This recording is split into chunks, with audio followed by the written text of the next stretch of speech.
안녕하세요. 오늘 여러분과 함께 살펴볼 자료는 중국 긱 노동자의 미래와 교훈입니다. 중국 도시 노동력의 40%라니요? 네, 무려 2억 명입니다. 이게 임시직, 그러니까 긱 노동에 의존하고 있다는 건데요. 와, 2억 명.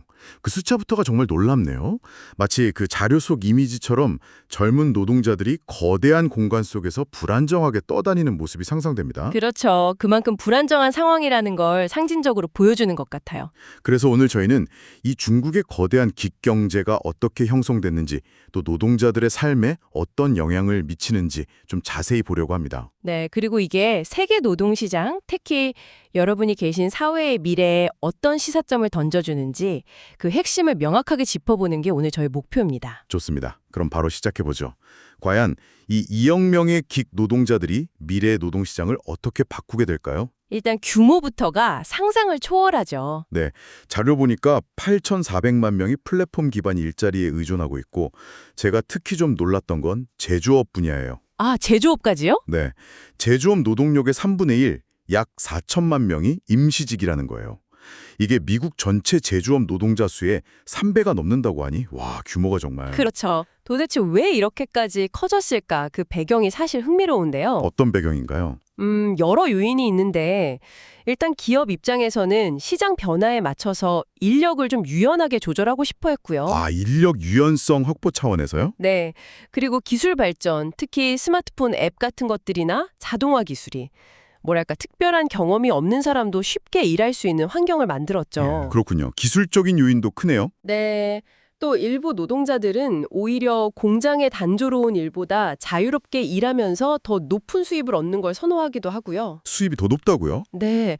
실제로 2022년 조사 보니까 배달 기사 월 수입이 일반 이주 노동자보다 거의 20% 높았다고 해요. 와, 20%나요? 그건 분명히 매력적인 조건이긴 한데, 근데 장점만 있는 건 아니겠죠? 안정적인 고용 관계가 없다면 좀 장기적으로 봤을 때 불리한 점은 없을까요? 예를 들어 기술을 배운다거나? 네, 정확히 보셨습니다. 그게 문제입니다. 안정적인 고용 관계가 없다는 건 젊은 노동자들이 미래에 필요한 기술을 배우거나 경력을 쌓는데 상당히 큰 걸림돌이 되거든요. 그렇죠. 경력 관리가 어렵겠네요? 도시 정착도 어렵고요.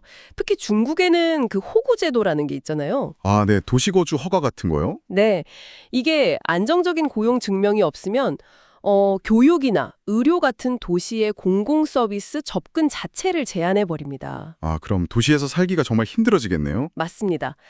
근데 여기서 정말 주목해야 할 점은 이 불안정한 고용이 단순히 그냥 직업 문제로 끝나지 않는다는 거예요. 그 이상의 영향이 있다는 건가요? 네, 도시 정착이 힘들어지니까 이게 결혼이나 출산율 저하로 이어지고 결국에는 중국의 고령화 시계를 더 빨리 돌리는 뭐랄까 거대한 사회적 도미노 현상으로 이어진다는 거죠. 와, 듣고 보니 정말 심각한 연쇄 반응이네요. 이게 비단 중국만의 문제는 아닐 것 같은데요? 맞습니다. 특히 아시아의 다른 개발도상국들이 정말 예의주시해야 할 부분이에요. 어떤 점에서요? 많은 나라들이 중국처럼 제조업 성공을 꿈지만 이제는 자동화 시대잖아요. 그래서 과거처럼 안정적인 일자리를 대규모로 만들기가 어렵다는 걸 중국 사례가 명확히 보여주는 거죠. 아, 과거의 성공 방식이 더 이상 통하지 않을 수 있다. 그렇죠.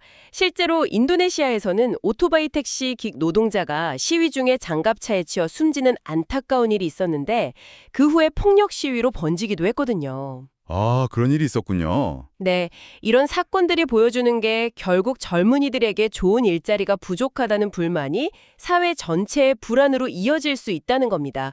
정치 지도자들에 대한 불만으로도 표출되고요. 그렇다면 단순히 긱 노동 자체를 문제 삼아서 없애려고만 할 수도 없겠군요. 맞아요. 대안이 없는 경우가 많으니까요. 자료에서도 차량 호출 서비스 운전자 77%가 이전 직업을 잃고 이 일을 시작했다고 하니 이들에게는 정말 이게 유일한 선택지일 수도 있겠네요. 바로 그겁니다.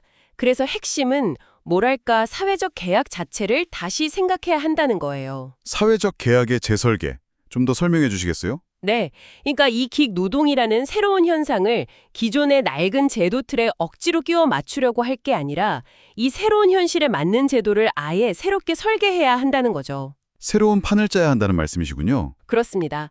중국 정부도 그래서 알고리즘 규제 같은 걸 통해서 노동 환경을 개선하려고 시도하고 있고요. 플랫폼 기업들이 사회보장 비용을 좀 더 부담하도록 유도하고 있어요. 다른 나라 사례는 없나요? 인도 역시 플랫폼 노동자를 정식으로 등록시켜서 사고보험이나 나아가서는 의료 혜택까지 제공하려는 움직임을 보이고 있습니다. 제도적인 보완이 필요하다는 거군요. 네.